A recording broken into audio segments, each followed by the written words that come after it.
Yo soy Adrián, yo soy doctor, hice mi residencia también en medicina de exóticos de zoológico por el European College of Zoological Medicine en herpetología, aquí en la facultad. Y hoy hablaremos un poquito de reptiles en general. Sobre todo mi objetivo del día de hoy es que tengamos unas nociones básicas al acabar el día, de sobre todo anatomía, de taxonomía, identificar algunas especies que son las más frecuentes que solemos ver en consulta. Luego hablaremos de algunas técnicas clínicas, de cómo sacar sangre, de dónde sacarla, diagnóstico por imagen, y al final hablaremos un poco de las enfermedades más frecuentes. Empezamos por la charla básicamente de taxonomía, sobre todo porque muchas veces nos encontramos, cuando los compañeros empiezan a hacer clínica de reptiles, es lo que más les cuesta identificar, qué especies tienen delante, qué cosas son normales, qué posturas son las correctas, ¿vale? Entonces empezaremos hablando sobre un poquito de taxonomía. Básicamente tenemos 4 órdenes dentro del grupo de reptiles. El orden de los quelonios, que dentro de este orden entrarían todo lo que son tortugas y galápagos, que son tortugas básicamente de tierra, y las acuáticas. Luego tenemos el orden de los escuamatas, donde encontramos los ofidios, que son las serpientes, los lacértidos, que son todo el grupo de lagartos, y los anfisbenidos, que son las culebrillas ciegas. Y luego tenemos los rinocefalias, que aquí solo hay dos especies, que son las tuataras, y el último orden son los cocodrilos, ¿vale? Donde tenemos unas 23 especies más o menos. Hablaremos de los grupos de forma más extensa, los grupos que solemos ver más en consulta, ¿vale? Que básicamente son el grupo de los quelonios y de los escuamatas. De forma general, los reptiles se caracterizan por tener una cubierta protectora queratinizada, que es lo que les permite al final salir de una vida acuática a una vida terrestre. Al final tienen una capa lipídica impermeable debajo de esta cubierta protectora, que es lo que evita la deshidratación. Tienen un cráneo móvil con gran laxitud mandibular. Sí que es verdad que tenemos algunas excepciones, como son los camaleones, por ejemplo, que la laxitud de la mandíbula no es tan exagerada, pero lo compensan con la potencia de la lengua, ¿vale? Para la hora de cazar.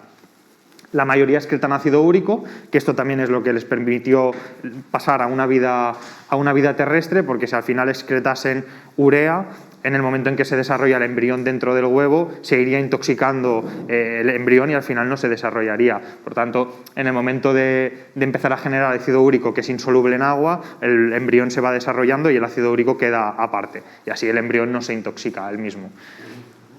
Sí.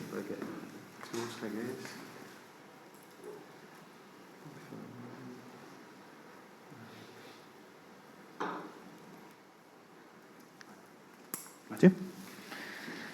Tienen un corazón tricameral, 2 aurículas y un ventrículo, ¿vale? Excepto los cocodrilos, que sí que tienen 4 cámaras, y tienen cavidad celómica. Esto significa que no hay un diafragma que separe el tórax del abdomen, por tanto tenemos todas las vísceras juntas, con lo cual cualquier órgano que aumente de tamaño nos va a generar también compresión a nivel de pulmones, sacos aéreos, ¿vale? En función de la especie.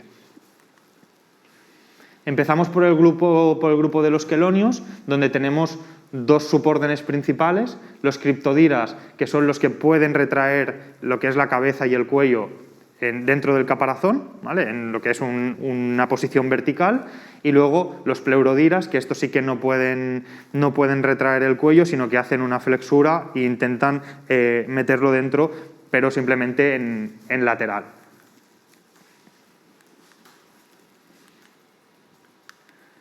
Las características principales del grupo de quelonios son especies con caparazón, más o menos duro, hay especies también de caparazón blando, que ahora las veremos. La porción ventral que es más blanda es el plastrón, y la gran mayoría vive en agua dulce, pero también hay marinas y terrestres. La clasificación práctica, por así decirlo, tenemos el grupo de galápagos y tenemos el grupo de tortugas. Los galápagos tienen caparazón hidrodinámico, están preparadas para la natación al final, y son de vida acuáticas y prácticamente siempre son carnívoras, excepto que cuando son adultas algunas especies sí que hay que respetar el herbivorismo, que una parte de la dieta que es también un poco herbívora. Dentro del grupo de las tortugas las clasificamos de forma práctica según los hábitats donde viven, ¿vale? Tenemos desérticas, tropicales, de climas templados, semiacuáticas y de clima estacional. Y también las podemos clasificar en función de la dieta que tienen, ¿vale? Iremos viendo ahora.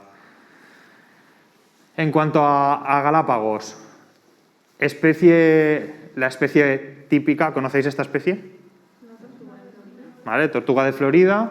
¿Vale? Trachemis scripta, luego tenemos el galápago europeo, que este es autóctono de aquí, es una especie protegida, como la gran mayoría de especies autóctonas están en peligro, ¿vale? Entonces, igual que la Mauremis leprosa, el galápago leproso, mucha gente se las encuentra, se las lleva a casa, lo típico, ¡ay, me he encontrado una tortuga! Nunca lo hagamos, ¿vale? Tenemos realmente muchos centros de recuperación que si encontramos alguna de estas especies se dedican a la reintroducción de estas especies o incluso a reproducirlas para luego liberarlas, ¿vale? Entonces intentemos que esto no pase. Y al final nuestro trabajo también es informar cuando viene alguien a consulta con una especie así, de mira, esto no es legal tenerlo en casa, ¿vale? Simplemente yo te explico para que tú puedas decidir, que el cliente pueda decidir lo que hacer. Obviamente no podemos obligar a nadie a hacer nada, pero sí que al menos informarlos.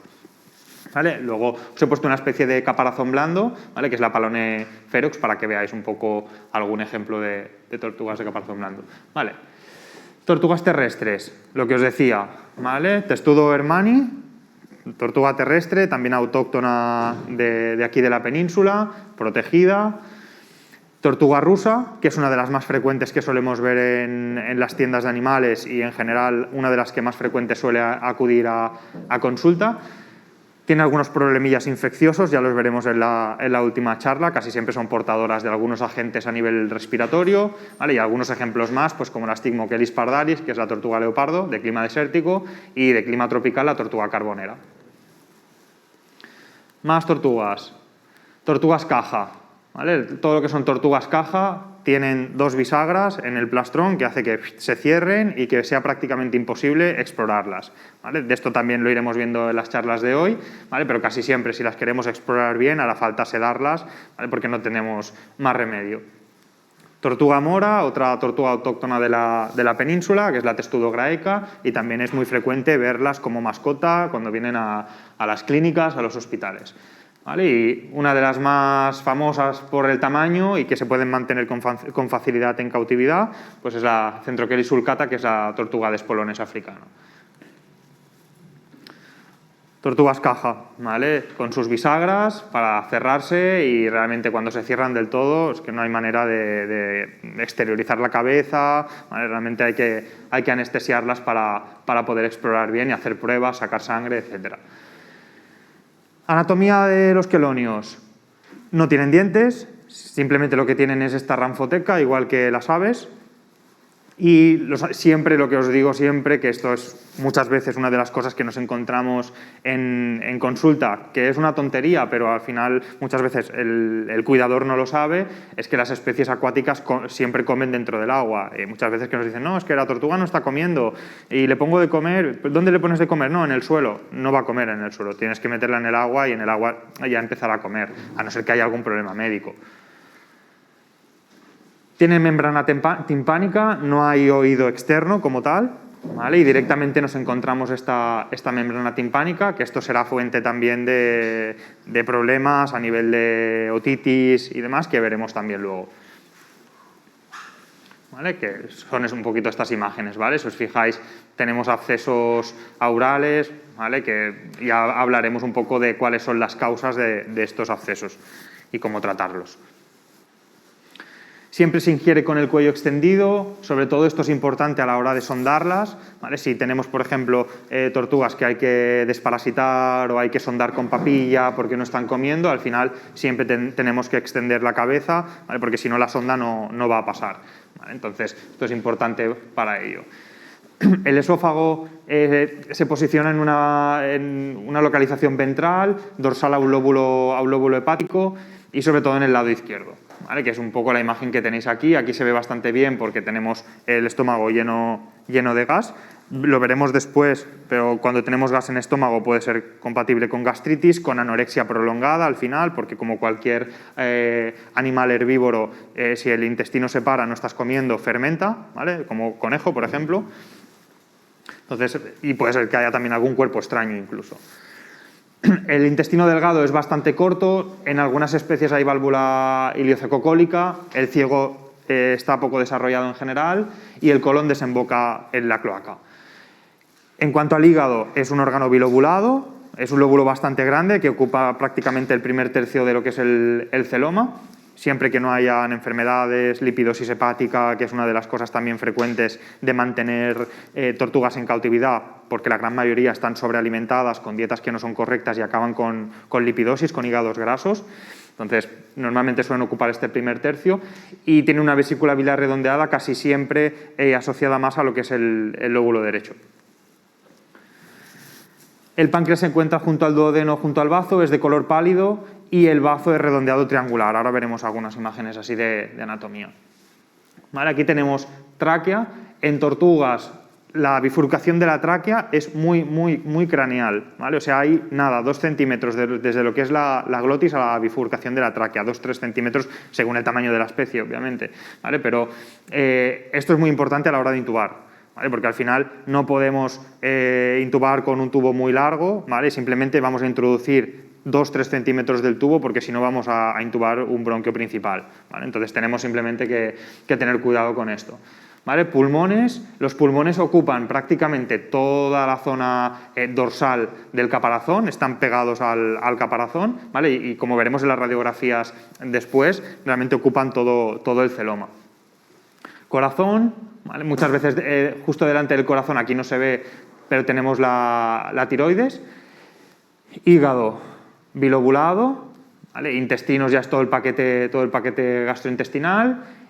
Vejiga de la orina suele ser también bilobulada y en algunas especies hay vejigas accesorias, ¿vale? Como tenemos aquí.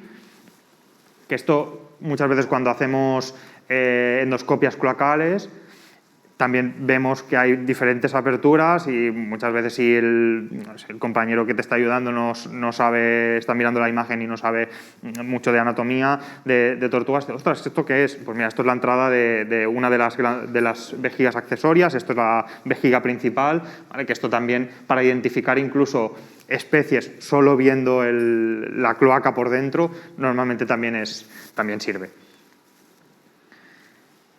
Vale, hígado, estómago, ¿vale? Y vesícula biliar.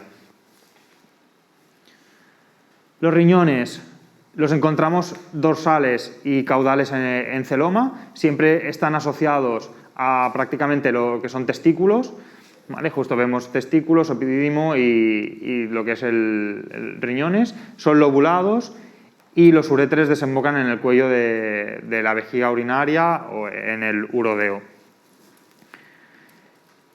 Testículos, lo que os decía, ventrales a los riñones, tienen derecho e izquierdo, tienen un pene único, así como en el resto de grupos de la gran mayoría de reptiles tienen 2 hemipenes, tortugas tienen un pene único, que es bastante grande, bastante largo y que muchas veces da problemas de prolapsos. ¿Vale? Los prolapsos a nivel de pene pueden haber muchísimas causas, desde simplemente una actividad reproductiva muy exagerada y que la tortuga conviva con otras tortugas y le enganche el pene, se lo intente comer porque está viendo un trozo de carne allí de color rosa, que esto pasa, y ves que todo el pene está lacerado y no lo puede reintroducir, normalmente es de amputación. ¿Vale? Pensar que el pene de las tortugas no tiene función urinaria, entonces no pasa nada, se puede amputar por la base y ya está, lo único que será una tortuga que no se podrá reproducir, pero en el resto de funciones seguirá haciendo una vida normal.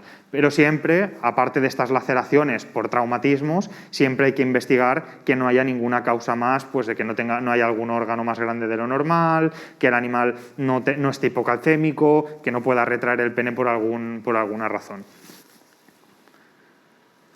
Los ovarios, hay derecho e izquierdo, casi siempre en animales ya adultos sexualmente maduros encontramos numerosos folículos ováricos, ¿vale? No es igual que en las aves, no es un órgano sólido, sino que es una siembra de folículos por todo el abdomen, ¿vale? Y esto hay que tenerlo en cuenta, sobre todo a la hora de hacer una ovariectomía, hay que revisar que no nos dejemos folículos dentro del abdomen, porque a la larga sí que nos pueden dar problemas e incluso tendremos que volver a reintervenir porque los folículos, aunque queden libres, se siguen desarrollando. Esto alguna vez nos ha pasado que entramos a alguna distocia a hacer una ovariosalpingectomía y en la parte más craneal del animal te dejas algún foliculito sembrado por el celoma y vas controlando ecografía y cada vez a lo largo de los meses están más grandes y luego tienes que volver a entrar para acabar de extraer los folículos que quedan. En animales inmaduros, la imagen del ovario, ¿vale? Es esta, son pequeños foliculitos en esta estructura, ¿vale? Que esto es típico de animal joven. Vejiga urinaria bilobulada, aquí porque está muy distendida y realmente los lóbulos no se identifican, ¿vale? Y luego tenemos las accesorias. Sobre todo en tortugas de Florida, tipo Trachemis, tienen dos accesorias, ¿vale? y la vejiga principal que es bilobulada. Pulmones, si os fijáis, los pulmones llegan prácticamente a la zona donde están los testículos y los riñones. ¿Vale? Aquí podemos diferenciar testículo, epidídimo y riñón. Y en cuanto al sistema respiratorio, la intubación es muy fácil, porque al final la glotis está prácticamente en la base de la lengua. La tráquea tiene anillos completos, anillos cerrados, a diferencia del resto de grupos de reptiles. La bifurcación, lo que os comentaba antes, es justo al entrar en la cavidad celómica ya tenemos la bifurcación de tráquea, por tanto es súper importante a la hora de intubarlas para no intubar el bronquio. Y no hay diafragma, ¿vale? Por tanto, hay que tener en cuenta que todos los órganos están prácticamente juntos y cualquier órgano que esté aumentado de tamaño nos va a generar compresión en pulmones, sacos aéreos. Sí que en algunas especies hay una especie de septo de separación, pero que no tiene función respiratoria, ¿vale? Pulmón izquierdo y derecho son prácticamente iguales, son simétricos, así como en serpientes, ya lo veremos, en algunas serpientes sí que varía el tamaño entre un pulmón y otro.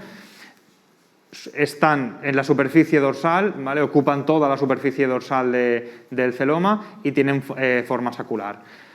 La respiración se genera por movimientos de cabeza y extremidades porque al final no hay una presión negativa, no hay diafragma, entonces tienen que ir haciendo movimientos a la hora de respirar. En las tortugas terrestres la inspiración es pasiva y la expiración es activa, y en hábitat acuático al revés, ¿vale? La inspiración activa y la expiración es pasiva.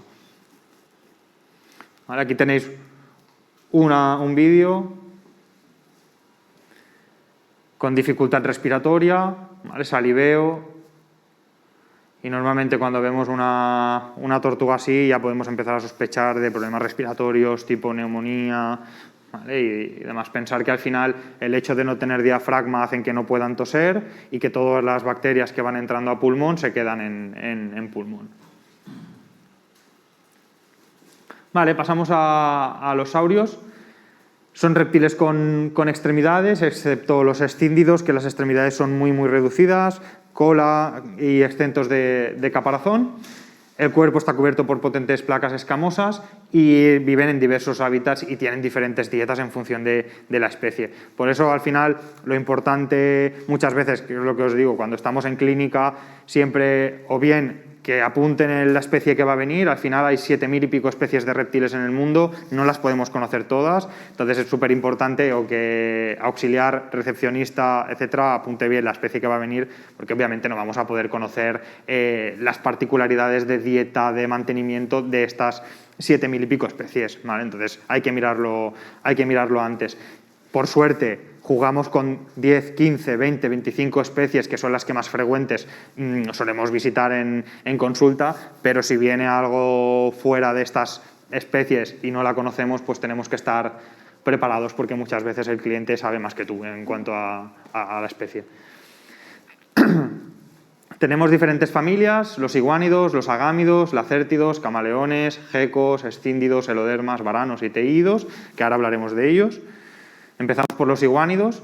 Son especies herbívoras, hay especies herbívoras y carnívoras en función de cada especie, de cada animal.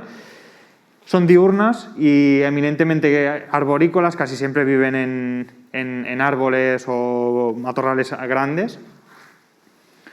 Os he puesto algunas especies, la más típica es la iguana verde, especie casi la primera que se comercializó aquí en España hace 25 o 30 años, era lo más frecuente que veíamos en todas las tiendas y no es de fácil mantenimiento, hay muchos reptiles que son mucho más fáciles de mantener y que nos dan menos problemas a la hora de mantenerlos, y en las primeras iguanas que se comercializaban los problemas que veíamos al final eran sobre todo de hipocalcemias, enfermedad metabólica ósea, porque las dietas no eran correctas. Entonces esto ya hablaremos en la última charla de esto. Basilisco plumado, no sé si lo habéis visto alguna vez andar, este es el que anda sobre dos patas y que puede andar sobre el agua, por eso se le llama lagarto Jesucristo, ¿vale? Y luego tenéis el Anolis verde norteamericano, que es el Anolis carolinensis. Los agámidos es un grupo súper heterogéneo, en general tienen la cabeza triangular, constitución fuerte y son buenos trepadores, y en cuanto a dieta hay de todo, hay carnívoros, herbívoros, omnívoros. Por ejemplo, la gama es insectívora, el cramidosaurio de King también es insectívoro, y luego ya tenéis el dragón barbudo, que es omnívoro, que es también uno de los más frecuentes, mascota estrella, al menos aquí en España. Y de muy fácil mantenimiento si se tienen unas condiciones correctas, crían en cautividad muchísimo, ¿vale? Y en los últimos años, y en la última década se han criado muchos, se han hecho mutaciones en cautividad de incluso especies que no tienen escamas, ¿vale? Que son completamente lisas y que suelen dar problemas también, obviamente, a nivel dermatológico, ¿vale? Pero bueno, hay individuos de mucho valor económico por esto, por todas estas mutaciones que se hacen, y es típico de Australia. Hay varias, dentro de los dragones barbudos hay varias especies en Australia. Luego tenemos los uromastyx, que es el lagarto de cola espinosa, los dragones de agua, el chino y el australiano. Los lacértidos son las típicas lagartijas que solemos llamar nosotros aquí, ¿vale? Son muy cosmopolitas, nos encontramos en muchísimos hábitats y países, de constitución fuerte, adaptados a hábitats que son de difícil climatología, y la dieta principalmente es carnívora insectívora, ¿vale? Tienen autotomía de cola, ¿vale? Entonces cuando se sienten amenazados la cola se libera y la cola tiene movimiento para que el depredador vaya a comer la cola y no se coma al animal. Especies autóctonas, lagartija ibérica, Podarcis hispánica y el lagarto celado. Los camaleones son animales que, como sabemos, se adaptan un poco al color que, gracias a los melanóforos, que tienen en la piel, se adaptan al color más o menos del medio en el que se encuentran. La cabeza es escamosa y en muchas especies en la cabeza tienen anejos así tipo crestas y demás, sobre todo en los machos, que son mucho más vistosos. La lengua es telescópica, que es un poco la compensación a que no tengan esta gran laxitud mandibular como tienen otros animales para comer. Los ojos son de movimiento independiente y normalmente la vida es arborícola. En algunas especies como los rampoleones, los broquesias, que son los camaleones enanos o los más pequeños que hay en el mundo, a veces te los encuentras incluso en la hojarasca, entre las hojas y demás, y no son tan de vida arborícola. Sí que para dormir normalmente se ponen en matorrales bajitos, ¿vale? Pero casi siempre te los encuentras por el suelo. Especies que solemos ver en cautividad, la de antes, el camaleón del Yemen, ¿vale? Esta es la más frecuente junto con el camaleón pantera, el Forcifer pardalis.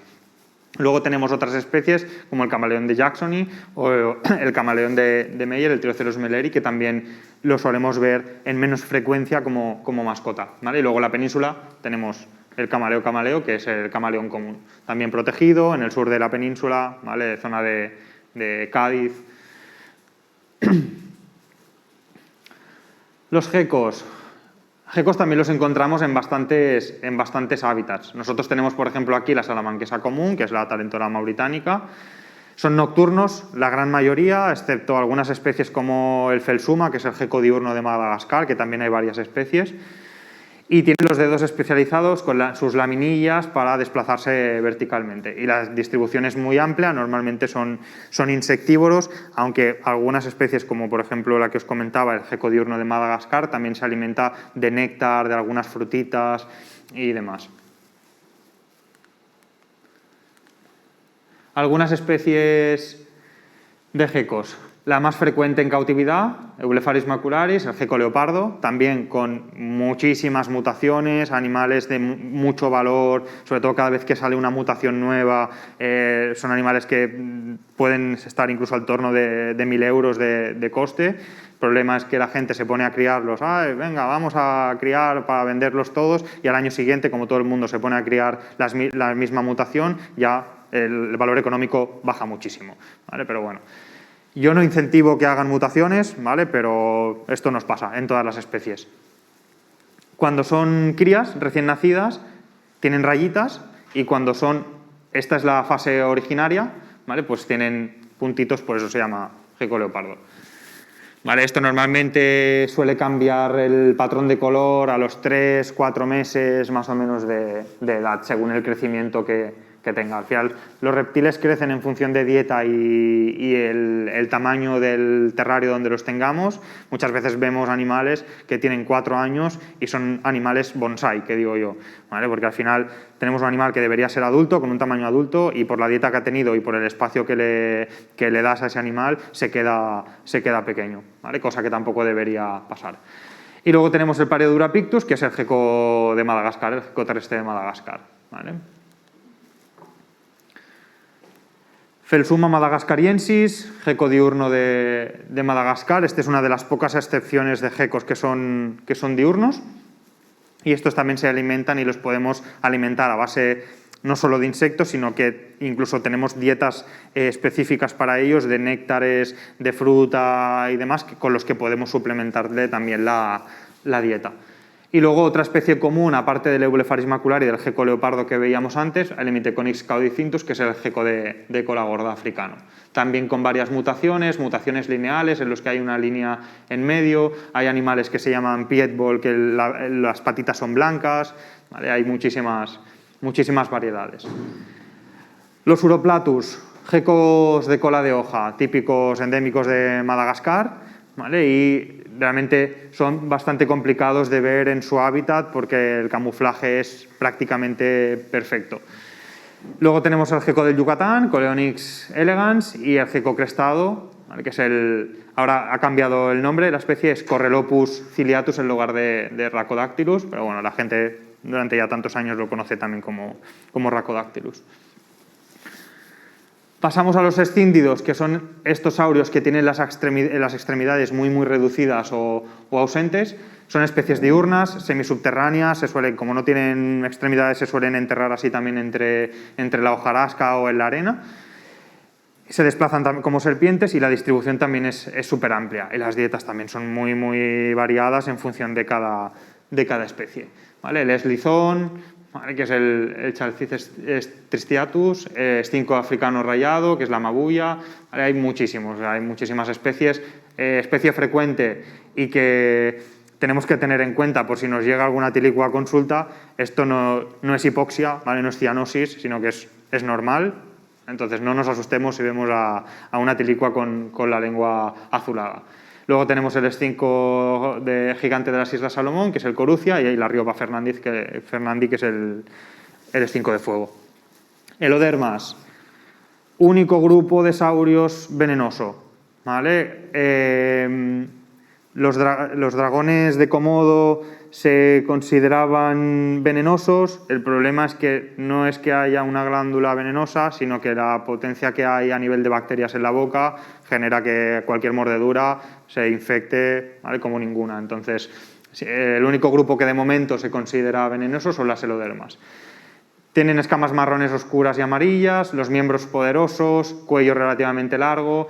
El aparato del veneno está en mandíbula inferior, así como en lo que son serpientes está en maxila, ¿vale? Pues están en mandíbula, y son de América del Norte y Central, y son carnívoros, ¿vale? El monstruo de Gila y el lagarto de cuentas o el escorpión criollo, que son las elodermas, el horridum y el suspectum.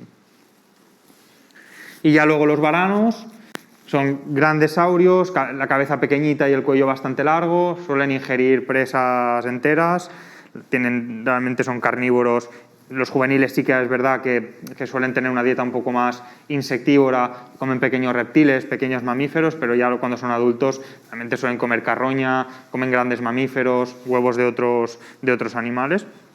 Y esto es importante en cautividad porque vemos varanos que están obesos, ¿vale? Que se alimentan súper mal y que la gente únicamente los alimenta a base de pollo o a base de huevos, ¿vale? Y esto realmente genera que al final acabemos con animales con enfermedades hepáticas, hígados grasos, ¿vale? Entonces, esto es algo que también vamos a tener que insistir mucho a los propietarios tanto de varanos como de tejús argentinos, ¿vale? Porque tienden muchísimo a la obesidad, ¿vale? Dentro de los teídos son animales que normalmente están en América Central y América del Sur, tienen escamas así como granulares dorsales y grandes placas ventrales y son carnívoros, insectívoros, aunque sí que hay algunas especies que también son omnívoras. Vale, pasamos a anatomía de saurios. En iguanas la punta es oscura, no es necrosis, no es que se haya mordido la lengua, ¿vale? Esto también hay que tenerlo en cuenta, como en la tilicua, que es azulada la lengua, pues en ellos hay que tener en cuenta que la punta es oscura. Dientes, hay diferentes tipos de dientes, acrodontos, pleurodontos, ¿vale? En función de si se sustituyen, si son continuos, fijos durante toda la vida. Hay tecodontos que están completamente fijos a lo que es la mandíbula, que esto solo lo tienen los cocodrilos. Entonces, según la especie tendremos un tipo de dentición o otra. Vale, lo mismo que os comentaba antes, la lengua azulada no hay que confundirla, es algo completamente normal. La lengua telescópica en camaleones, a veces tenemos también prolapsos de la lengua en que la lengua queda fuera, normalmente casi siempre hay una enfermedad de base que esté provocando que el animal no pueda retraer la lengua. En muchos casos son enfermedades metabólicas óseas, hipocalcemias, que no permite que el músculo se mueva y recupere la posición normal, o incluso a veces estomatitis, infecciones severas a nivel de boca, pues que también te generan que realmente la boca no esté sana y que no pueda retraer la lengua. El estómago está en el lado izquierdo, es un órgano liso y elongado, en general se adapta un poco a la anatomía de cada especie.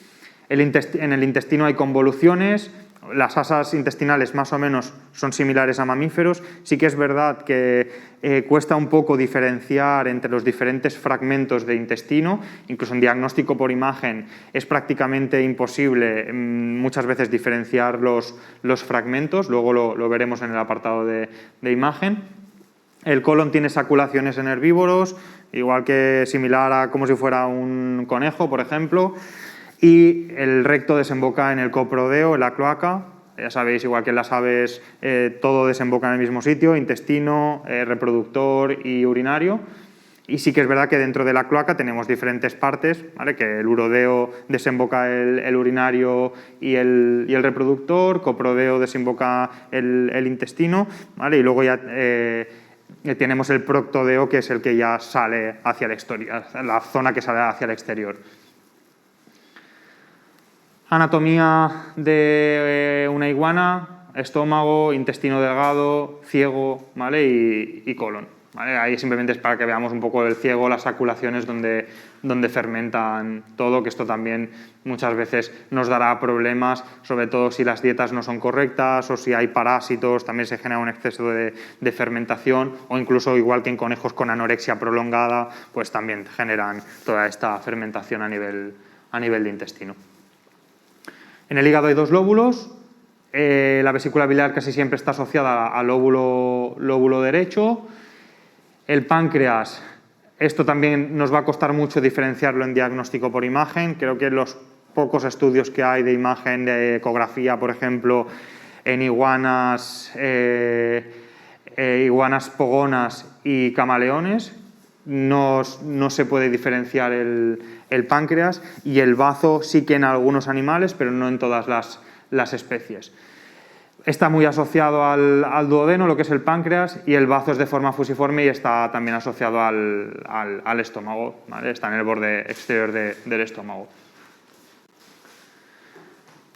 Cuerpos grasos, ¿vale? Ellos no tienen grasa peritoneal, ¿vale? Y grasa subcutánea sí que hay algo, pero casi siempre toda la grasa se acumula en estos cuerpos grasos, que son estas estructuras tubulares, son bilaterales, y parte de la grasa también se acumula en este hígado, que tampoco tiene un tamaño normal, y el aspecto es de lipidosis o empezar ya a tener un grado de lipidosis.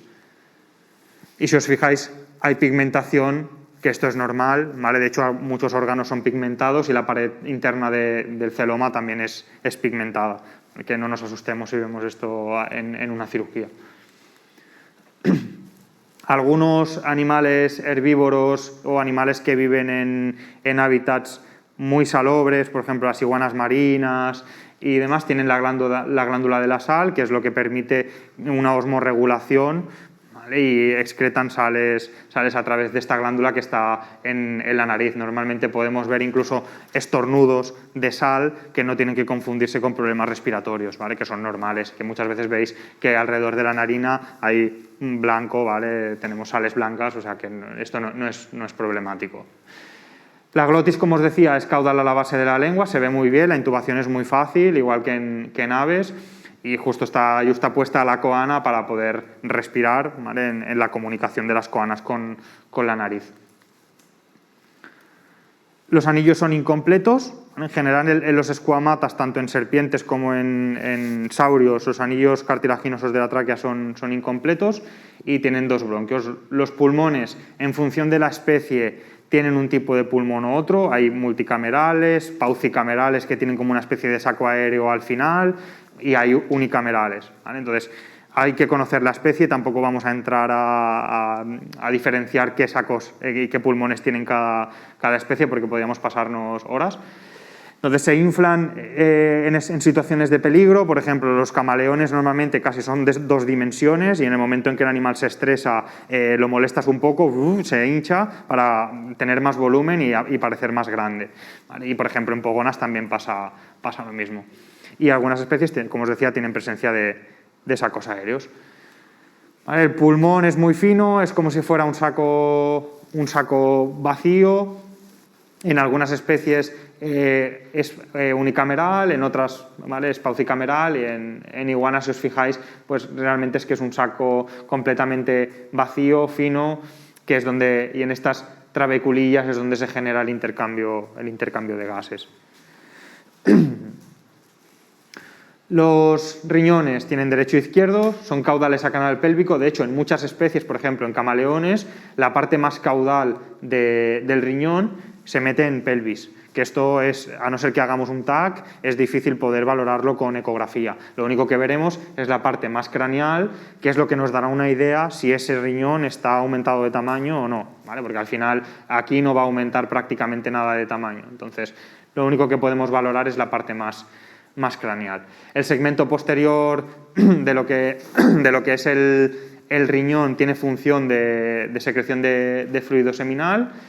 Y luego la vejiga urinaria en saurios, no todos tienen vejiga urinaria, hay especies que tienen, hay especies que no. Incluso hay especies que, en según qué estudio consultes, te dicen que hay individuos que sí que han visto vejiga y individuos que no, o sea que esto también es muy discutible, pero sí que tenemos algunas especies que sabemos 100% que todos los individuos tienen vejiga, ¿vale? En camaleones tenemos vejiga de orina, ¿vale? Esto lo describimos aquí en la facultad en estas especies, en el camaleón del Yemen, el Camaleo callitratus y el Furcifer pardalis, que en diagnóstico por imagen, ecografía y TAC teníamos presencia de vejiga de la orina en ambos sexos, en machos y hembras.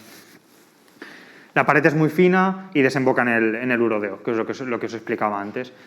Los testículos tienen 2, derecho e izquierdo, aumentan de tamaño en época reproductiva, que esto también lo vemos en imagen en iguanas, en camaleones, que en épocas de reproducción, incluso aunque tengan lo que es una temperatura constante durante todo el año, cuando los mantienes en cautividad, tienen su reloj interno, que es el que seguirían en su hábitat, en el que los testículos aumentan de tamaño en la época de cría. Y en principio son craneales, están muy asociados a lo que es la parte más craneal, el polo craneal del riñón. Anatomía más o menos de camaleón, lo que podemos diferenciar, y lo veremos en radiografía, lo que podemos diferenciar en ellos son corazón, pulmones, esófago con estómago, que cuesta diferenciarlo en una radiografía, por ejemplo, cuál es la diferencia entre esófago y estómago, porque al final es todo un órgano tubular, y a no ser que esté lleno de contenido el estómago, no vamos prácticamente a diferenciar dónde empieza estómago y dónde acaba esófago. Hígado con vesícula biliar. Aquí tenemos páncreas, que ya os digo que en imagen en camaleones no es visible. El bazo, en nuestro caso, en los estudios que hicimos, tampoco teníamos presencia no veíamos el bazo ni con TAC ni con ecografía. Colon, riñones y testículos. Y esto que tenemos aquí es aorta, ¿vale? Tienen 2 hemipenes. En la cópula normalmente usan uno, ¿vale? Y si son cópulas muy largas o cópulas muy seguidas, pueden intercambiar uno con el otro. Tienen una estructura de saco, sin tejido eréctil, y son caudales a la cloaca, ¿vale? Normalmente en los machos vemos como 2 abultamientos en esta zona, que son normalmente la zona donde están los hemipenes, y están en la base de la cola. En los machos de algunas especies vemos estos poros femorales, que esto también nos permite diferenciar muchas veces el sexo del animal. En los machos están más desarrollados. Hay algunos estudios en que analizan el contenido de estos poros femorales, y normalmente son secreciones de marcaje ambiental. Incluso podemos detectar o suponer, en función del contenido de los poros, la alimentación que tiene ese animal, pero normalmente es de marcaje territorial y sexual para atraer hembras, y es comunicación al final con el resto de individuos de la especie. Aquí estos hemipenes pueden tener problemas, podemos tener infecciones de los hemipenes, podemos tener prolapsos que muchas veces acaban en amputación, ¿vale? Y simplemente os pongo esta foto para que veáis riñones, ¿vale? Colon, pulmones y la pigmentación de lo que es la pared del celoma. Testículos. Y los ovarios tienen dos oviductos, la fertilización es interna, y hay, ¿vale?, multitud en función de la especie. Hay especies ovíparas, vivíparas. El término ovovivíparos casi que ya se eliminó un poco de lo que es la literatura, la bibliografía, ¿vale? Entonces casi siempre ya nos referimos a animales ovíparos o vivíparos, y sí que tenemos algunas especies que tienen partenogénesis, que no hay machos y las hembras se reproducen sin macho. A la hora de hacer una ovariectomía hay que tener en cuenta la adrenal, ¿vale? La adrenal está muy asociada al ovario. Entonces simplemente hay que tener cuidado, ¿vale?, de no llevarnos también la adrenal, y justo si ponemos un hemoclip por debajo del ovario, que sea muy proximal a lo que es el ovario, ¿vale?, porque por debajo justo está la adrenal. Cirugía, creo que es un camaleón, ¿vale? También cuando hay distocias, muchas veces asociadas a enfermedad metabólica ósea, malas dietas y demás, nos toca hacer cirugía, que esto también lo hablaremos después. Los saurios tienen membrana timpánica visible, tiene función auditiva y también funciones vestibulares. Y además es muy fácil visualizar si hay problemas, si hay abscesos, si hay infecciones en ese oído interno.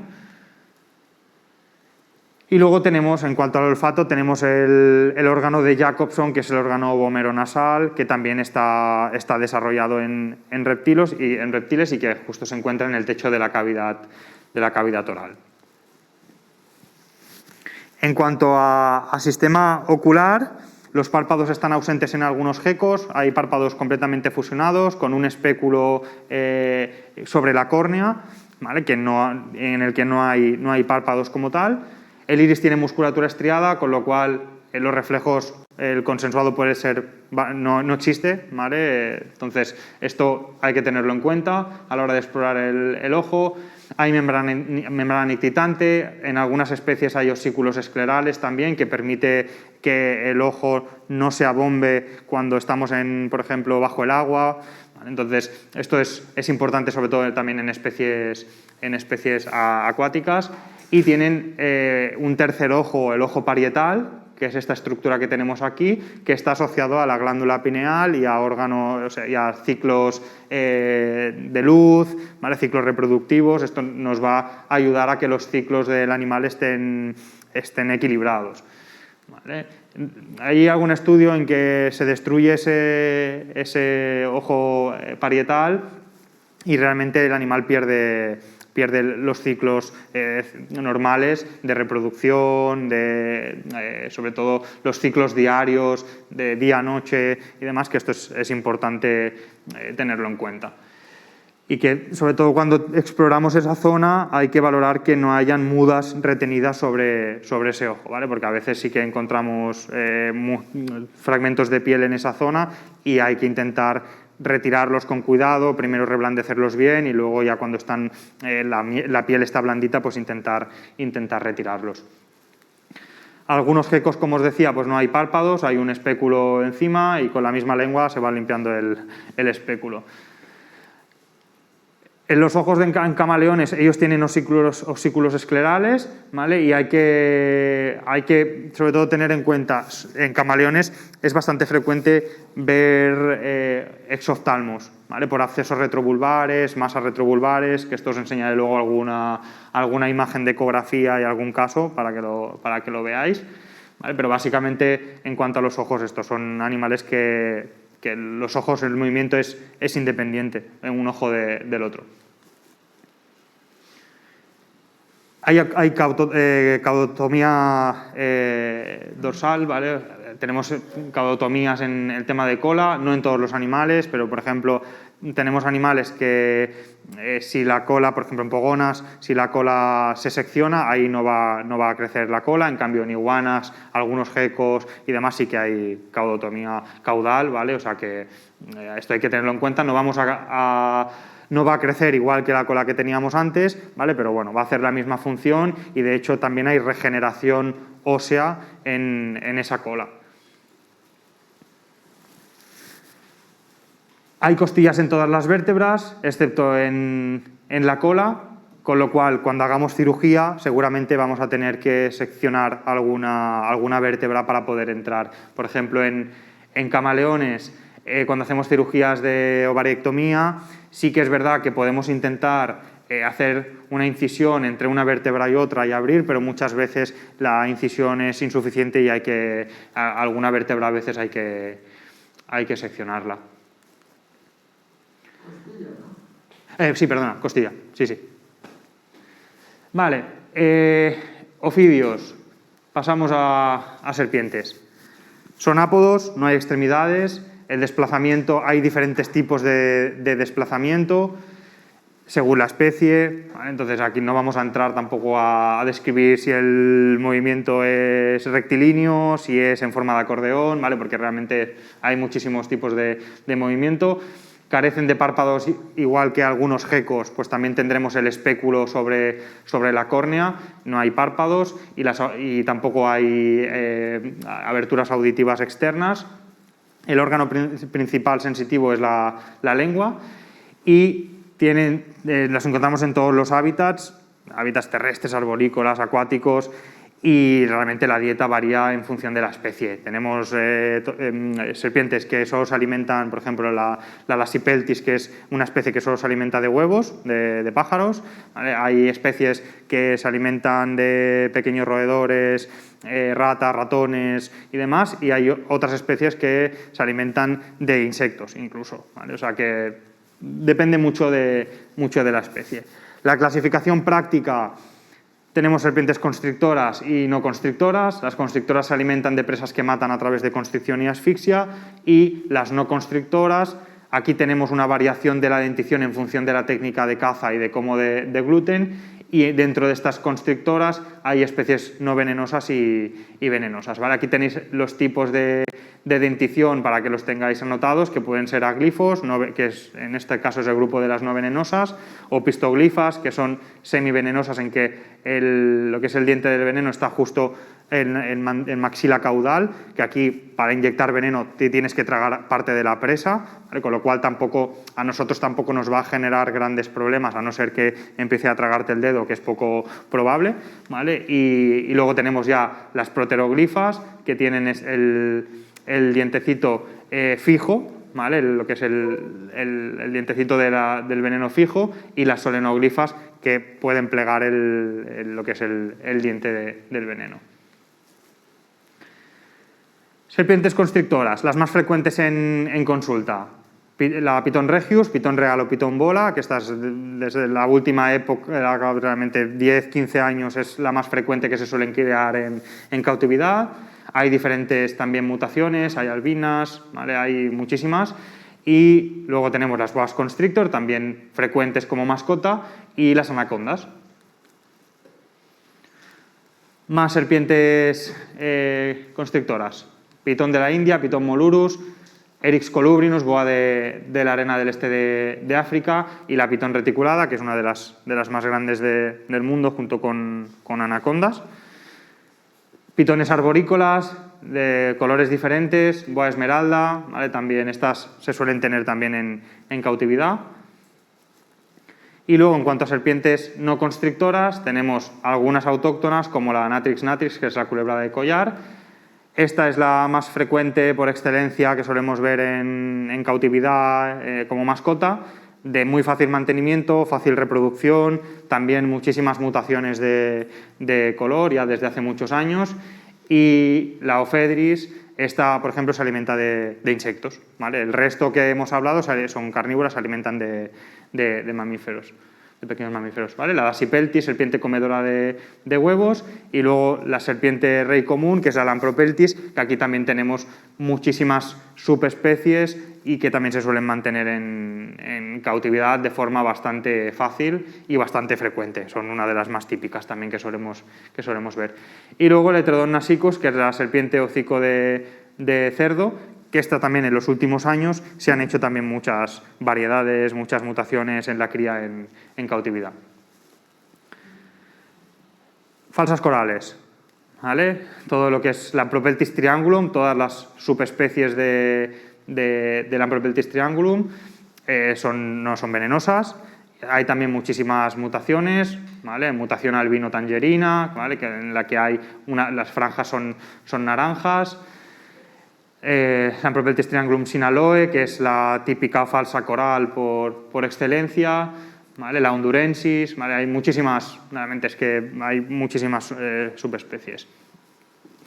Las jarreteras comen pescado normalmente, y la serpiente casera común, que es la Boadon o Lamprophis fuliginosus, ¿vale? Que esta también se suele mantener como mascota y las encontramos casi siempre en tiendas. Todas estas no son venenosas. Y luego ya tenemos las venenosas, ¿vale? Conocida víbora del Gabón, Vitis gabonica, víbora cornuda, Vipera modites, culebra bastarda, que esta también es peninsular. Esta es opistoglifa, esta tiene los dientes del veneno también en la parte caudal de la maxila. Y luego todo lo que son crótalos, ¿vale? Que también son venenosos. Luego ya tenemos todo lo que son cobras, las najas, ¿vale? Que también tienen esta posición característica del cuello y de la cabeza a la hora de atacar. Y luego la que tenemos aquí, que es la Vipera aspis, que es la víbora aspid o el escurso en catalán.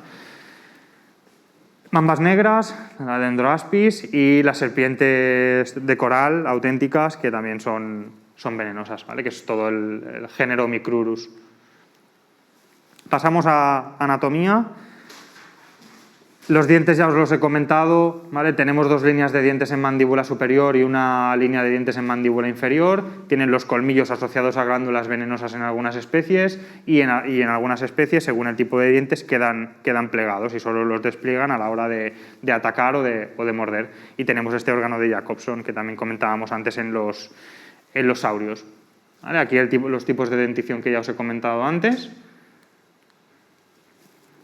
El tracto digestivo, en general, toda la anatomía de la serpiente se adapta a su estructura lineal, al final, todos los órganos van a ser alargados, intestinos, hígados, ¿vale? Todo va a ser adaptado a la anatomía de la serpiente, ¿vale? Por tanto, sobre todo a la hora de hacer diagnóstico por imagen, pues vamos a tener que tener un método también sistemático de ir desde craneal a caudal para ir distinguiendo poco a poco los órganos a nivel del celoma.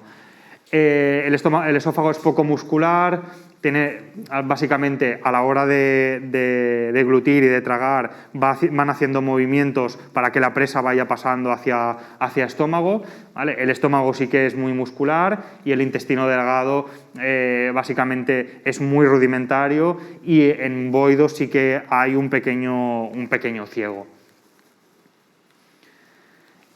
Como os decía, el hígado es largo, ¿vale? Es alargado, la vesícula biliar no está anexa al hígado, sino que está separada, ¿vale? Más o menos unos 4 o 5 centímetros del hígado.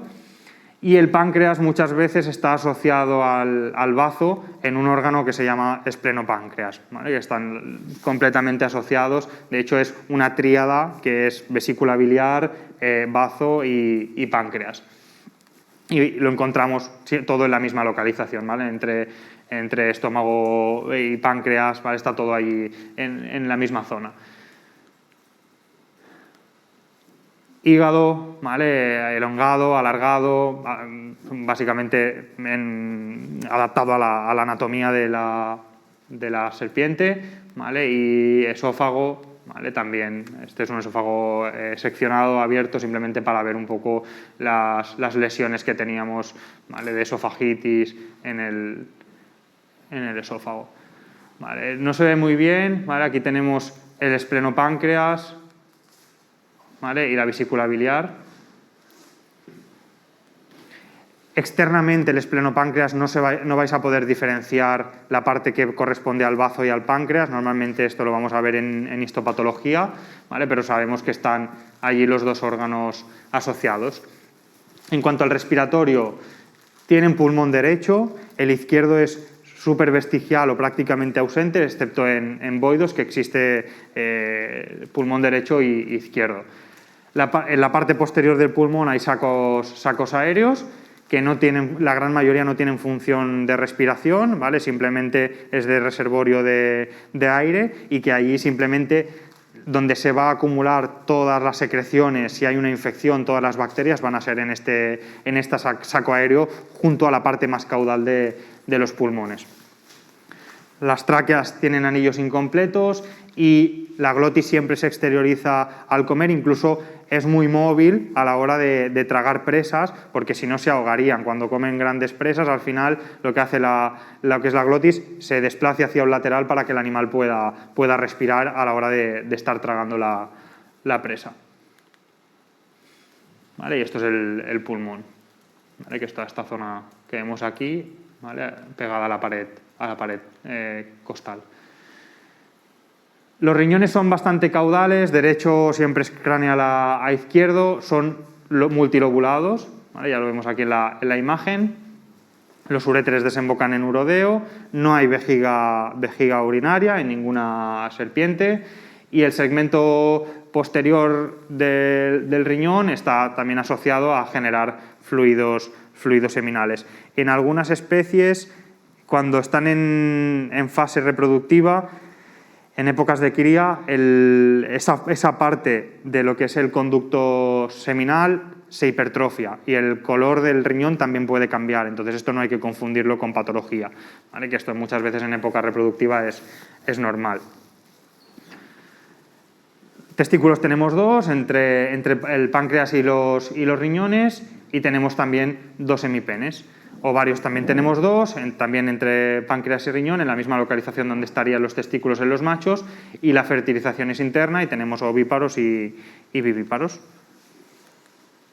Vale, aquí tenemos simplemente una imagen de anatomía para que la tengáis. No hay membrana timpánica en ningún ofidio y no existe oído medio. Espéculo, importante. ¿Vale? La membrana es una escama lenticular, escama ocular, ¿vale? Lo podéis llamar como queráis. Va a ser fuente de infecciones muchas veces, vamos a tener infecciones entre lo que es el espéculo y la córnea, ¿vale? No están pegados, hay fluido entre uno y otro, es donde desembocan las glándulas de Harder, ¿vale? Y glándulas lacrimales. ¿Vale? Entonces vamos a tener el conducto nasolacrimal en esta zona, entre lo que es el espéculo y lo que es la córnea. ¿Vale? Entonces, si tenemos un problema a nivel de boca, una estomatitis o incluso septicemias, toda esta zona va a quedar completamente opaca, vamos a generar abscesos subespeculares o sublenticulares, con lo cual vamos a tener que hacer muchas veces cirugía y hacer una incisión en este espéculo para poder drenar todo el contenido que hay debajo y hacer cultivos, ¿vale? Hacer estudio de esa infección. Y obviamente si sospechamos que hay una septicemia, por ejemplo, si los dos espéculos están afectados, ¿vale? Si hay abscesos o pus en los dos espéculos, normalmente esto ya es más sugestivo de que pueda haber una septicemia. Entonces ahí tendremos no solo que cultivar esa zona, sino que muchas veces nos toca hacer hemocultivo también. Y investigar de dónde viene el foco primario de esa septicemia. Este espéculo se reemplaza al mudar y tiene función de protección, básicamente. ¿Vale? Aquí tenemos, si os fijáis, aquí hay que tener en cuenta si el animal está mudando, porque también este espéculo se va a poner de color azulado en la semanita antes de mudar, o si realmente lo que tenemos es un contenido blanco amarillento, que esto ya es pus, ¿vale? Como en este caso a nivel de lo que es el espacio subespecular. Y por último, los cocodrilos, brevemente, son especies que tampoco vamos a ver en consulta con facilidad, por suerte, ¿vale? Sí que es verdad que hay mucha gente que los tiene como mascotas, pero los tiene cuando son jóvenes, cuando empieza a tener un cocodrilo de 1,5 metros, 2 metros, ya la cosa se complica, ¿vale? Y que tenemos a algunos conocidos que incluso los tienen en la bañera de su casa, ¿vale? Que tampoco no es lo correcto, ¿vale? Entonces casi siempre suelen acabar en centros de recuperación, zoos, ¿vale? Y demás. Son de gran tamaño, hábitat acuático o semiacuático, la dieta es prácticamente carnívora y sí que importante, corazón con 4 cámaras, 2 aurículas y 2 ventrículos, y únicamente tienen un solo cuerpo graso, ¿vale? A diferencia de los saurios que tienen 2, ¿vale? Ellos solo tienen 1 y tienen gran potencia mandibular. Creo que hay unas 23, 24 especies más o menos descritas.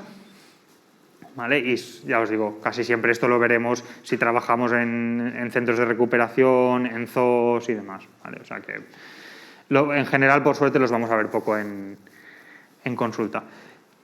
¿Alguna duda hasta aquí? ¿Alguna cosa que queráis comentar? La parte de anatomía es un poco más así, es más...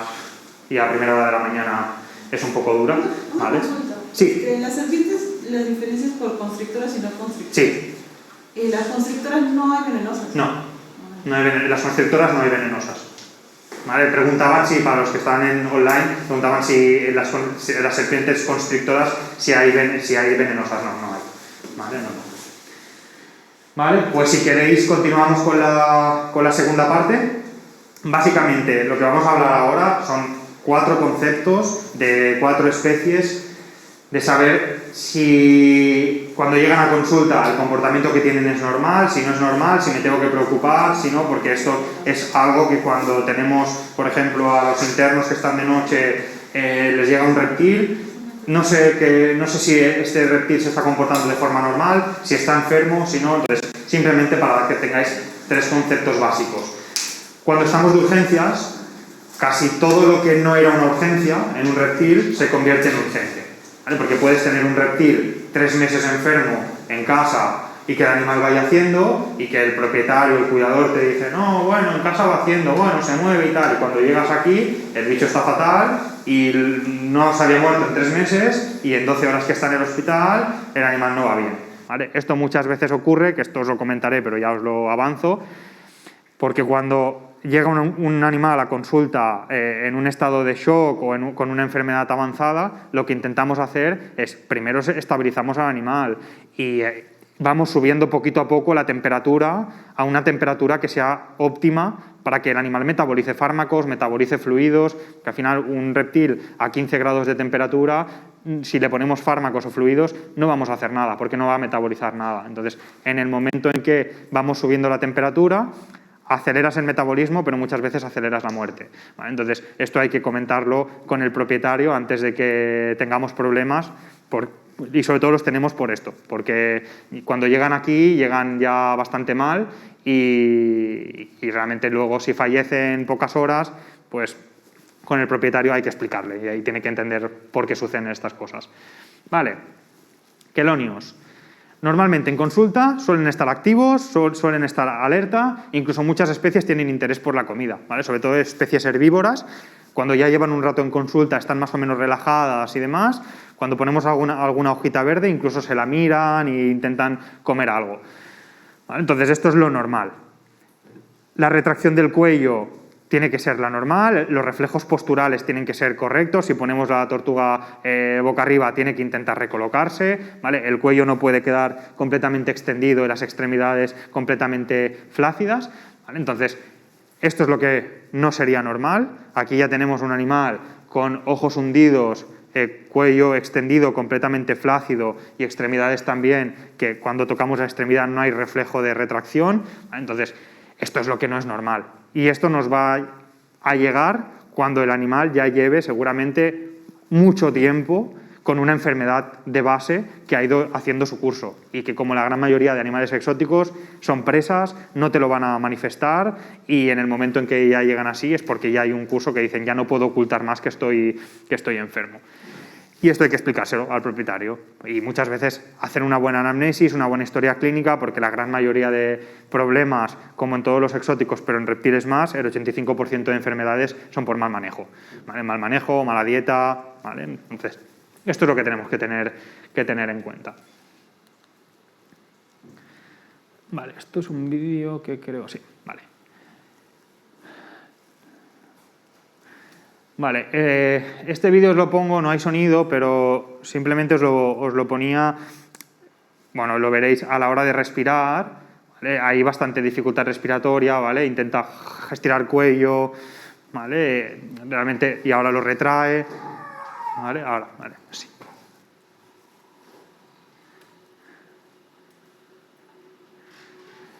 Esto no es normal, ¿vale? Si nos llega a consulta un animal que intenta respirar y está intentando estirar cuello, extremidades y respirando con la boca abierta o haciendo sonidos, ¿vale? Esto o es bien porque hay un problema respiratorio o porque es un animal que tiene muchísimo dolor o una compresión a nivel de abdomen, ¿vale? En este caso, creo, si no recuerdo mal, era porque había una neumonía de base, ¿vale? Ofidios.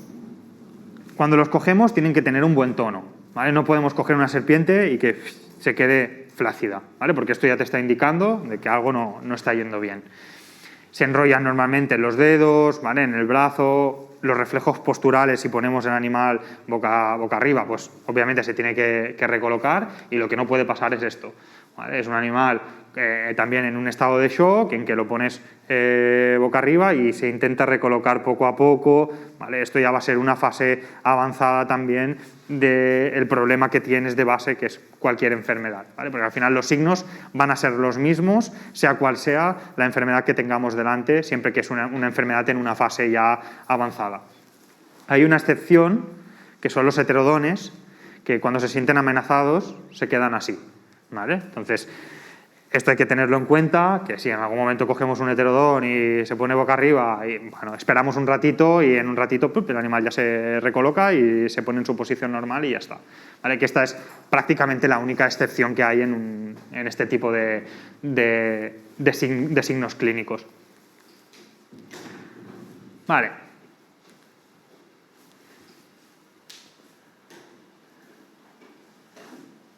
¿Qué os parece?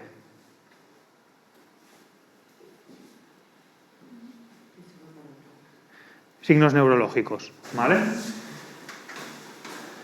¿Qué nos puede estar generando signos neurológicos? Una intoxicación. ¿Vale? Por ejemplo, intoxicación. ¿Intoxicación con qué? Ya que hablamos de intoxicaciones. Entiendo que las serpientes absorben mucho de las manos, o sea,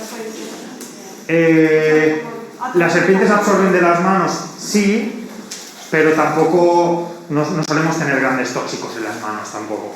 O sea, por ejemplo, ahora por lo menos por lo del COVID, si o sea, te pones como mucho alcohol o mucho desinfectante y después los coges, creo que absorben mucho toxina. Sí, pero no, tampoco es tanta cantidad. Cuando ponemos alcohol en las manos y demás, tampoco nos generarían estos síntomas así. La absorción no es tanta. Si fuera un anfibio, sí. Si fuera un anfibio, incluso cualquier tóxico, incluso ponerte guantes de látex, ¿vale? Con polvito y demás, todo esto sí que es muy tóxico, ¿vale? Pero en serpientes no tanto. Por ejemplo, un cuadro así. He desparasitado a mi serpiente con fipronilo y le he puesto spray porque estaba lleno de ácaros y demás. Si el fipronilo ha quedado ahí un rato, se intoxican y generan convulsiones, signos neurológicos, demás. Entonces, por ejemplo, cuando desparasitamos serpientes sí que se puede hacer con fipronilo, pero hay que mojar un trapito con el fipronilo, pasarle a la serpiente, dejarlo actuar, 30 segundos, 1 minuto, y luego limpiarlo, ¿vale? Porque sí creo que se absorbe, entonces sí que es tóxico, ¿vale? Esto por parte de tóxicos. Venga, ya tenemos una parte de diferencial. ¿Qué más? ¿Qué más pensaríais? Se comió un animal envenenado. Vale, sí, venga, es una opción. Se ha comido un ave con metal, por ejemplo, con una bala, ¿vale? Con un balín, ¿vale? También podría generar estos signos. ¿Qué más? ¿Algún tipo de masa, tal vez? Sí, podría ser masa a nivel de encéfalo, ¿vale? O masa en qué órganos podemos tener masas o enfermedades. Vale, ahí va yo, ¿vale? Enfermedades hepáticas, sean masas, ¿vale? En hígado, o mira, creo que hace un año, el año pasado, salió también un artículo de que estos signos se describían en un cuadro, creo que era una boa constrictor, si no recuerdo mal, con cuadros de encefalopatía hepática, ¿vale? Que hasta ahora no estaba descrito este tipo de signos, ¿vale? En encefalopatía. Vale, perfecto, pues sea una masa hepática, una masa a nivel central, ¿vale? También tenemos hay linfomas también a nivel encefálico, pues también, ¿vale? ¿Qué más? ¿Qué más puede generar esto?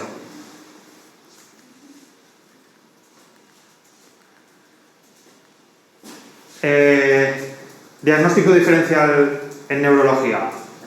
Vitamina D. Vascular, inflamatorio infeccioso, ¿vale? ¿Conocéis alguna enfermedad que os suena algo de alguna enfermedad que...? ¿Meningitis, tal vez? Vale.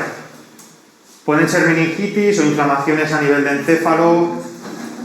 Normalmente tenemos algunos virus que creo que os los comentaré, no sé si os lo comento luego en las enfermedades, pero por si es un tema que no haya hablado en enfermedades, tenemos varios virus que las boas, pitones y demás son portadores de estos virus, que uno de ellos es el IBD, ¿vale? Que es la enfermedad de los cuerpos de inclusión, que está causado por un arenavirus, ¿vale? Y muchos animales son portadores, y en algún momento de la vida empieza a manifestar signos clínicos. Hay muchísimos otros virus que te pueden generar signos neurológicos, ¿vale? Hay reovirus, el arenavirus, realmente hay muchísimos, ¿vale? Pero el más importante, y si nos tenemos que quedar con alguno así, cuando vemos estos signos, que esto es lo que se llama el stargazing, en la mirada celestial o el mirar de las estrellas, en que las serpientes están mirando todo el rato hacia arriba, ¿vale? Pues es esto, es la enfermedad de cuerpos de inclusión. Y obviamente dentro del vitamina D, pues enfermedades metabólicas, ¿vale? Vasculares son poco frecuentes, pero también lo podemos encontrar, neoplasias y problemas degenerativos. ¿vale? Pues esos signos tampoco son normales, ¿vale? Saurios, el caso de las pogonas, que es el más fácil también de diferenciar. Las pogonas en consulta tienen que estar en esta posición, erguidas, bien posicionadas, con mucho interés por la comida, estén en el ambiente que estén. Las pogonas casi siempre, si ven un insecto, van a ir a por él.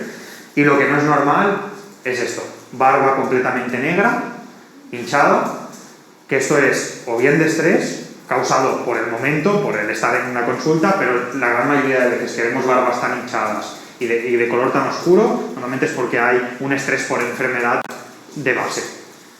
Y lo que no podemos encontrar es un animal con ojos cerrados, completamente en posición plana, ¿vale? Esto ya nos está indicando que es un animal que está entrando en un estado ya de pre-shock o de shock.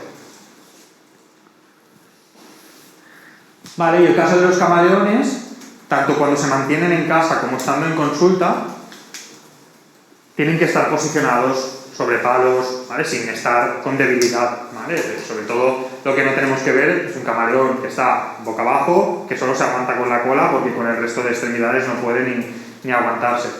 Y cuando están en casa, cuando el cuidador te llama y te dice, oye, que tengo un camaleón, que lo veo chafado, no come y está todo el rato por el suelo, ¿vale? Esto es raro. A no ser que sea una hembra grávida que esté buscando lugar donde poner huevos, si el animal no está comiendo, está chafadito y lo ven por el suelo, al final hay que correr, ¿vale? Porque al final, sobre todo los camaleones, van a estar casi siempre posicionados sobre ramas, sobre arbustos, entonces esto no es normal. En este caso, este animal tenía una insuficiencia renal y esto es una distocia por enfermedad metabólica ósea, que luego lo veremos, por hipocalcemia. ¿Esto es normal? ¿Veis alguna lesión?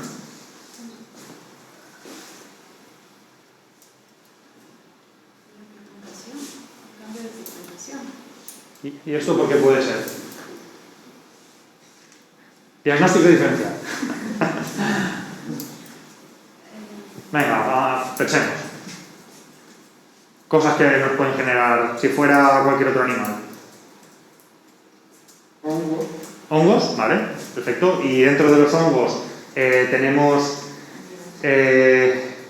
un hongo que es frecuente, que es Chrysosporium guarroi, que es un tipo que luego os lo comentaré igualmente, ¿eh? Es un tipo de hongo que puede generar enfermedad sistémica, ¿vale? Lo que pasa es que las lesiones del Chrysosporium son de un color diferente, pero bueno, sí, ¿vale? Hongos, aunque no sea un Chrysosporium, puede ser otro tipo de hongo, ¿vale? Sin problema. ¿Qué más? Dermatitis bacterianas, ¿vale? También. ¿Hay una deficiencia nutricional? Dime, ¿deficiencia nutricional? Podría ser, pero normalmente no genera cambios de coloración. Podría ser una cicatriz de quemadura, por ejemplo, ¿vale? Que se despigmenta también la zona de lesión. Pero como en cada especie hay que conocerla, y esto es una mutación normal, ¿vale? Es una despigmentación normal, es un tipo de mutación de camaleón del Yemen que se empezó a reproducir hace unos años, ¿vale? Y si os fijáis, las extremidades, ¿vale? Y la cabeza son de color blanco, ¿vale? Pues esto hay que conocerlo, porque incluso yo me he encontrado casos que te viene el cuidador con un lagarto y te dice, estas que están saliendo unas manchas aquí a cada lado, ¿puedes hacer un cultivo? A ver, no, son manchas normales, ¿vale? Son bilaterales, son normales. En estos casos pues nos pasa esto, que en algunas, sobre todo cuando aparecen mutaciones nuevas, hay que intentar ahí estar al loro, porque si no, cuando llegue a consulta, si no lo has visto nunca, dices, ostras, esto no sé. Incluso a veces pueden hacer una biopsia a ver qué, pero no, esto es normal. Y en resumen, importante, la especie, ¿vale? Es lo que nos va a marcar un poco, hay que conocer la especie. Ya siempre os he repetido casi todas las imágenes, hay que conocer la especie en función de la especie, ¿vale? Porque al final es que no podemos conocerlo todo. Y al final cada anatomía, cada dieta es diferente. Y en las primeras visitas, sobre todo, que es cuando tienes que informar más al propietario qué temperatura necesita el animal, qué dieta necesita, cuántas horas de luz, qué tipo de luz ultravioleta necesita, ¿vale? Al final, todo esto en algunas ocasiones hay que mirarlo. Al final no vas a poder conocer una especie rara que no te haya venido nunca a consulta, ¿vale? Y conocer pues esto, todas las particularidades que tiene cada especie. ¿Alguna pregunta? ¿Algo que queráis comentar? ¿Todo claro, más o menos? Sí. Y ya la pigmentación en los camaleones es normal. ¿Y más o menos en cuánto tiempo se recuperaría o se queda así? O sea, el cambio de pigmentación. Comentan los compañeros que si la pigmentación del camaleón, el que veíamos en la imagen, es normal. No, esto es una mutación normal. O sea, va a quedar de por vida. Sí. ¿Vale? Al final, los criadores hacen este tipo de mutaciones porque económicamente son más costosas, ¿vale? Y pueden venderlos pues, por más dinero al final. Y lo que busca el cuidador es tener un individuo que sea único y que tenga este tipo de mutación al final, por estética, simplemente. Okay. Problema, que en muchas selecciones estéticas, como nos pasa en conejos, como yo siempre explico, cuando hay obstrucciones gastrointestinales y dilataciones gástricas en conejos, esto en conejos no en cautividad pasa, pero en conejos en libertad casi nunca pasa porque el pelo está seleccionado, pelo largo, finito, y que esto al final acaba generando obstrucciones al final. Pues en ellos, cuando tenemos mutaciones de piel así, tenemos muchos animales que tienen problemas dermatológicos, porque la pigmentación que deberían tener natural, la originaria, no la tienen. Y esto acaba generando que si ponemos luces ultravioletas, aunque sea el espectro normal que necesita ese camaleón, en esa zona pueden haber quemaduras también, ¿vale? ¿Veis algo por aquí en esta foto?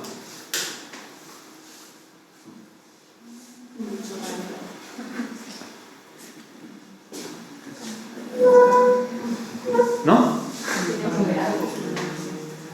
Aquí tenemos un ojito, aquí tenemos unas barbas, aquí está la boca, ¿vale? Y todo esto que veis aquí hay unos dedos, ¿vale? Y yo lo pude diferenciar por este palo que se mete entre las patas y la cola, y lo que es el tronco, ¿vale? Estos uroplatos es un ceco cola de hoja de Madagascar, ¿vale? Cuesta mucho verlos, ¿vale? Hasta aquí, de momento, ¿vale? Creo que hemos hecho ya las dos charlas que tocaban ahora por la mañana, ¿vale? Creo que hay un descanso ahora, pues descansamos y no sé a qué hora volvemos.